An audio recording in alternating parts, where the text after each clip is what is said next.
লাগিব আপোনালোকৰ আহিব লগা বস্তু ৰাস্তাতে ৰৈ যাব কেনেকৈ ৰৈ যাব তেওঁলোকে নিজে আনিব নোৱাৰে তেওঁলোকে কি চৰকাৰৰ ওচৰত যাব নোৱাৰে গতিকে উন্নয়নত বাধা দিয়া সকলো কংগ্ৰেছ নস্যাৎ কৰি ইয়াত এজিপি বিজেপিৰ প্ৰতিনিধিক আপোনালোকে নিৰ্বাচিত কৰিব এই আশা কৰি মই বক্তব্য কৰিছো ধন্যবাদ জয় অসম জয় অসম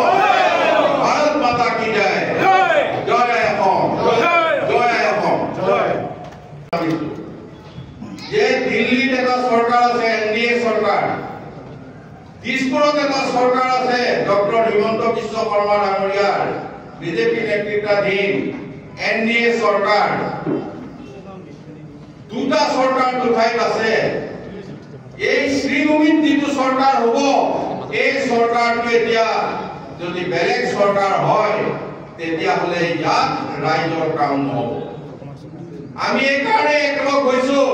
যে এই চৰকাৰটো আমি এনডিএ চৰকাৰ বনাব লাগিব জিলা পৰিষদো এনডিএ হ'ব আঞ্চলিক পঞ্চায়তো এনডিএ হ'ব গাঁও পঞ্চায়তো এনডিএ হ'ব এই কাৰণে হ'ব লাগিব যে দিল্লীৰ পৰা অহা বস্তু দিছপুৰে পাব ডাবল ইঞ্জিন চৰকাৰ দুইটাতে আছে